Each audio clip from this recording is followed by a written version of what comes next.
Sean Parker. I am a faculty member here at Morehead State University in the theater department, and we are in the process of starting rehearsal for Carrie the musical here in the spring of 2016.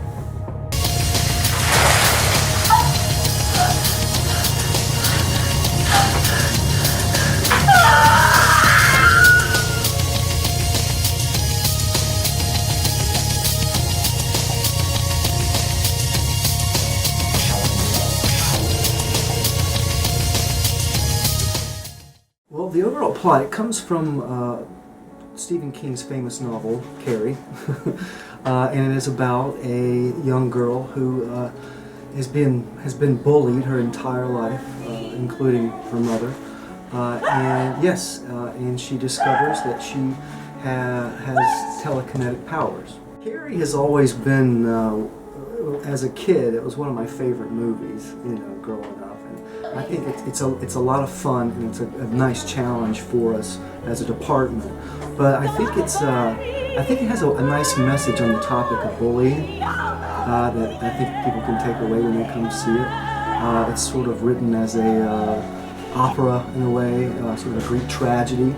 But it's a lot of fun, and it's going to be an exciting challenge for all of us.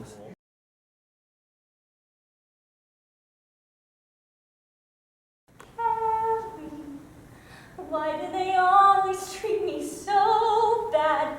They all know my name, it's Carrie. Carrie is this very shy girl. Her mother has been very overbearing her entire life. And she has this power that she is discovering as she's coming of age, that she has these telekinetic powers. And she's been bullied her whole life. And this musical kind of captures the moment where she finally becomes a woman, and in becoming a woman, she stands up for herself. And of course, it's not handled the right way, but it just kind of shows, what does it cost to be kind is a huge theme in Carrie, and you never know what somebody's going through. So always be kind to people, because you never know what kind of battle they're going through. They'll make fun of you. They will break your heart.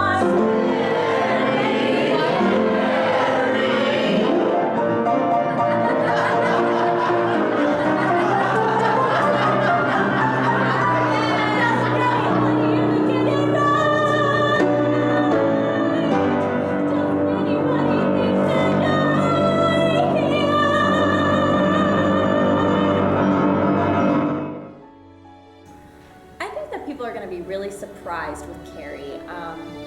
I know a lot of people have come up to me saying, "Oh, I can't wait to come see Carrie because I've seen the movie and I've read the book." And Carrie, the musical, is actually very closely based with the book, and I think mostly the first movie as opposed to the second movie. But I think that people expect it to be this, horror film that's kind of funny. Not funny as in, oh my gosh, I can't believe this happened, this is so funny, as it's just kind of like cheesy horror, It's not like that in the musical.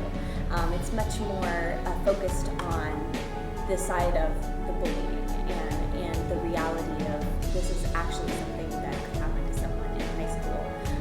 And what does it cost to be kind? Again, that theme. So I think that they're going to be surprised, kind of taken aback, some of the stuff that they say to her that they don't necessarily say in the movie, or if they say it in the book, that you just kind of sweep under the rug. You see it, and it's right in your face. You're in the first row. You're in the scene, and it's just kind of it takes people by surprise. I think that they're going to be really touched by it and feel what Carrie feels, just because this is a very intimate space. It's a very intimate musical. So I think that people are going to be excited. They're going to still get that horror thrill out of it, but they're also going to come away with a message.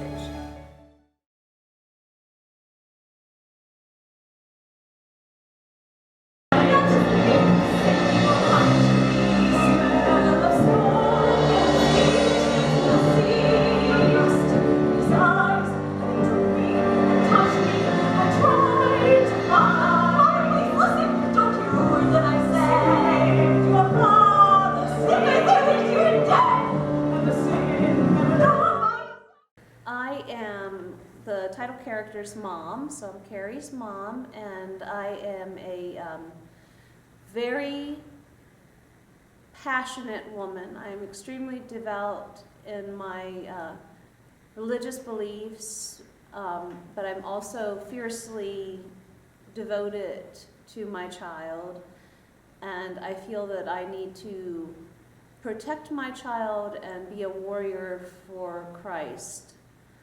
So Margaret is a ferocious woman with a lot of love and fear in her heart. Well, I am a non-traditional student, so I'm older, as you can probably tell. And I've been a theater performer and theater artist since I was a child.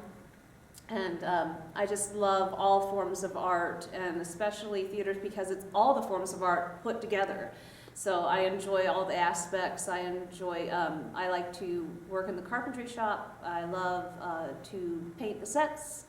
I love to act in them, and I've always enjoyed that. And so when I decided to go back to college, I couldn't think of anything better to do than to continue with my passion for theater, and then perhaps one day to pass that on to younger people when I have an MFA in this. So my goal is to go on to a graduate school and then to teach others what I've enjoyed doing my whole life.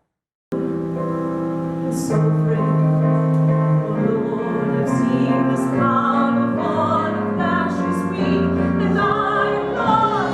Father, don't forsake her, come and take her. Let her be fire, fire, power, glory, forever, ever,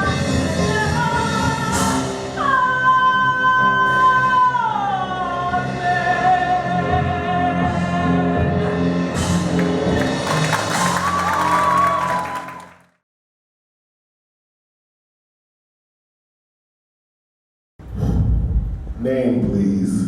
State your full name. You already know my name. It's Sue. Susan Snell. And you were born in the town of Chamberlain, Maine. I was born and raised there. When did you first meet Carrie White? In elementary school. We were in the same grade. I don't think I'd said 100 words to her before this all began. Could you turn that down, please? I can't see. Tell us about the night of May 28th, about the occurrences that led up to the alleged event. Alleged event? Why do you keep asking the same thing over and over? You want to catch me in a lie, is that it? We need the truth. I've already told you what I know. How many times do we have to go through this? Until it makes sense. Sue Snell is obviously the survivor of the musical. She also narrated the show. She is the one who essentially tries to save Carrie in a way. She tries to find a way to help Carrie to fit in with everyone. She's the one that asks her boyfriend to take Carrie to prom to see if maybe that would help Carrie to open up a bit. But of course, the whole time, her ex-best friend is plotting behind her back to take Carrie down. And so she, at first, is one of the bad girls with Chris, and then she ends up being a good girl, tries to help Carrie. She looked me in the eye. I'd never seen her angry. I hate I made her angry. She's always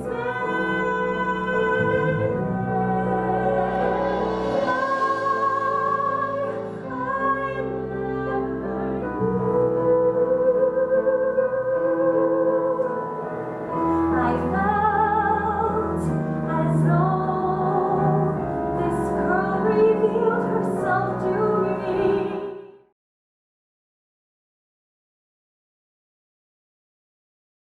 And the stupid spaz stands are having her very first period. Gross. In the shower? I'm dying! I'm dying!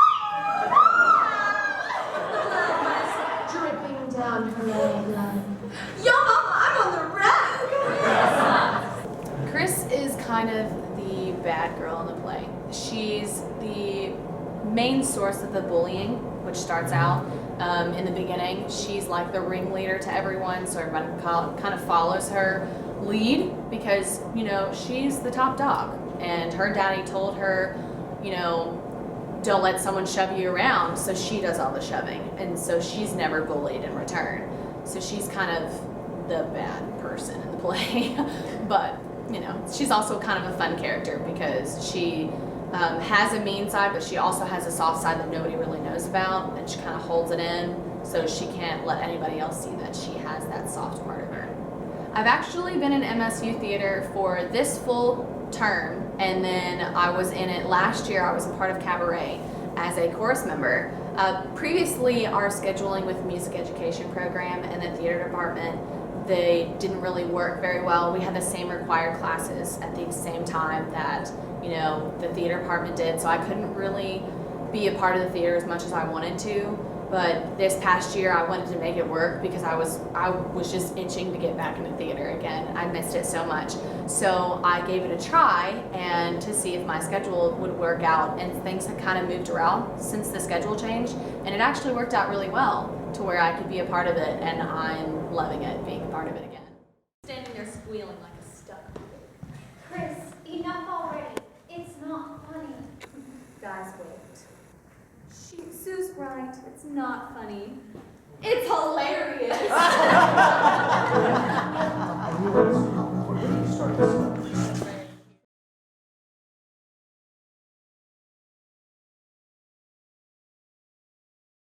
Oh my, yes. And prom is next Saturday. Sue, you'll be going with Tommy Ross, I imagine, and Chris. Well, I bet you can take your pick. Who's the lucky guy? Billy Nolan. Billy Nolan. Well, isn't that just perfect? Do any of you stop to think that Carrie White has feelings? Do any of you ever stop to think, wipe that smirk off your face, Norma? You know what, ladies? Life is all about making choices, about making the right choices. And I just want you to know that yesterday, you all made the wrong one. Miss Gardner I would consider to be almost a fairy godmother of sorts. In the beginning of the play, she's a gym teacher. She's very, not mean, but she's very strict on the students and making sure they're being where they're supposed to be. But during the middle of the show, she actually shows her softer side when she speaks to Carrie about, you know, following her heart and how she is beautiful and she can find love later on in life. I have been in MSU theater since my freshman year. The first semester actually. I came in and I was terrified to even join, but I took an intro to theater class under Miss Octavia Biggs, who was amazing, and I did a monologue for her for the class, and she asked me to come to callbacks, even though I hadn't auditioned, and I did, thankfully, and I got into Little Co. So that was my start in MSU theater.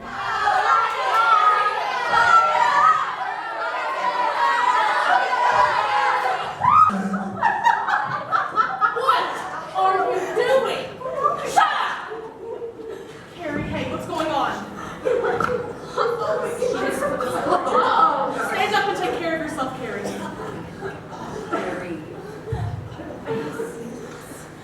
Do not throw it. I will throw it. Stop.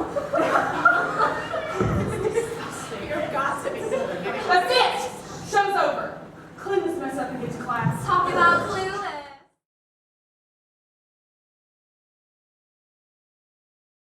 My name is Angel Fox. I am the costume, hair, and makeup designer for Carrie the Musical. I'm here in this department to learn how to do theater design specifically. When you go into theater, not everyone wants to do the acting or just the tech part, but I really wanted to design and just find any way to manipulate my own artistry, and I really enjoy it. I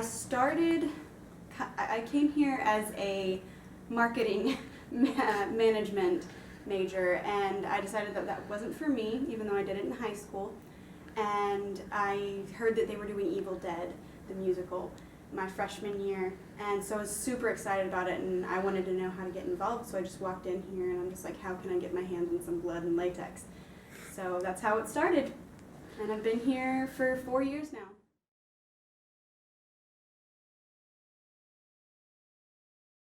My name is Gregory George Picklesheimer. I am the scenic designer for Carrie the Musical. The idea I had in mind for the set was I wanted to do something that would represent the ground zero of the story, because the ground zero is the gymnasium. And what I wanted to do with the gymnasium was I wanted to have two different levels. There's the ground level with the burned gym floor, and then the second level would be the jogging path, which you would see on the set, which is the second level. And the idea I tried to go with for the set design was it was a combination of a gymnasium / Gothic cathedral. From the way that the frames, the exposed frames at the top of the set looked, it representing kind of like the ceiling structure of a church or of a cathedral by the way that they were designed to look. And also for the set, I wanted to go with a burned look, since there was a fire that did take place in the gym, as stated in the novel as well.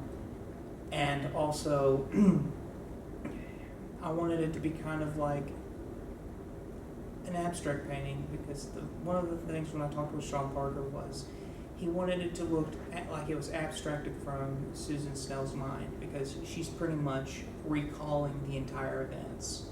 It took me all throughout fall semester to come up with an idea for the set, and then over the winter break worked on the ground plans, the drafting for the set, and we had to do some minor changes to where to work for the walking of the show. Eventually, we separated two levels of the set, one that goes downstage and the second level is more upstage.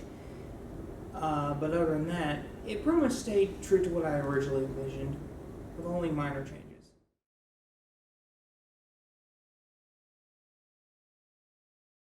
My name is Rachel Pelgin, and for Carrie the Musical, I was the stage manager. I've always kind of had an interest in stage managing, and last year I had the opportunity to stage manage a show called Cleaning Closet, but that was unfortunately snowed out during the snowstorm, so I didn't really ever get to perform the show. So it was really nice to kind of be like, hey, I want to do this again, and then get the opportunity to do it again, because it's a lot of work that goes into it. The stage manager's in charge of everything during the rehearsal and during the performance.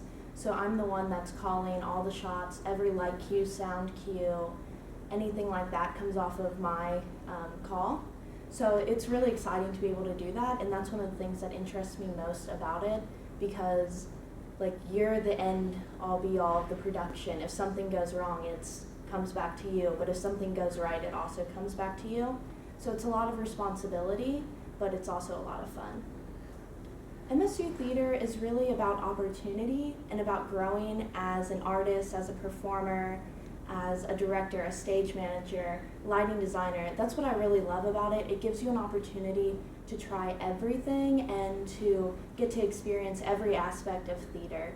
And that's so important, because you might not always get a job acting. You might be able to get a job hanging lights or building a set or things like that. So MSU Theater is about giving students the opportunity to grow and excel in a profession that they love. And it also gives you skills that are really helpful outside of theater. I've noticed that a lot of the skills I learned being a theater major apply to everyday life, apply to when I take classes for my English degree, apply to business skills, everything like that. Theater is just really all-encompassing of everything that you need. Communication skills, things like that. And it also gives a really good creative outlet, which is really important, because I know that sometimes there's not a good way to express creativity, and theater really allows you to do that in every single aspect.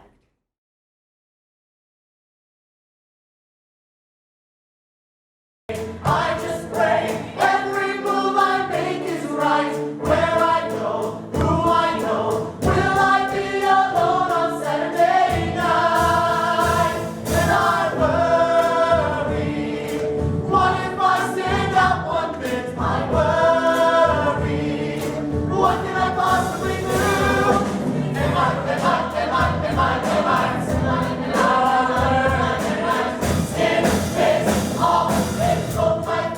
Total jokes.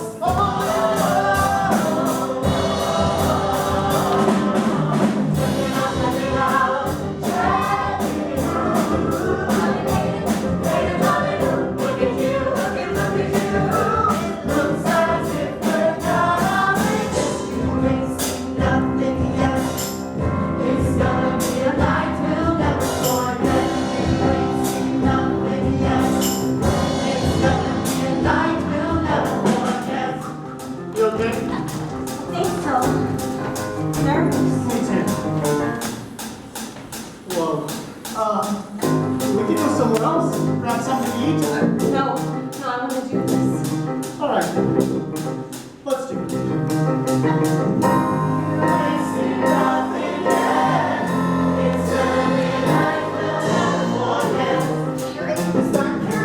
You've got to be kidding. No, freaking what? Wait, but Carrie looked great. Thank you. Yeah, dude, if we need to clean up this building, what are taking you?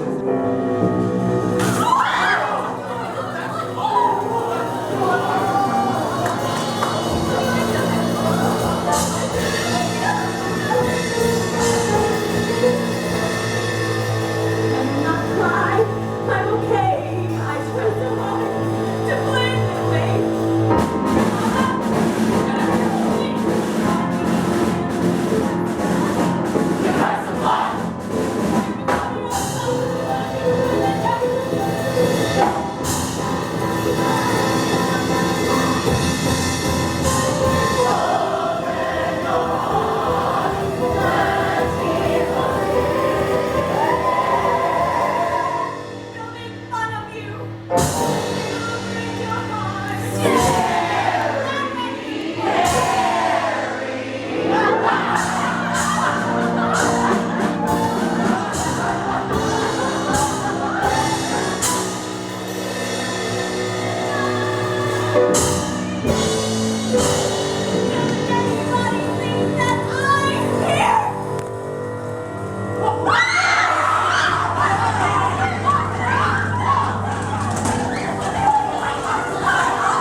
I love MSU theater. I love MSU theater. I love MSU theater. I love MSU theater. I love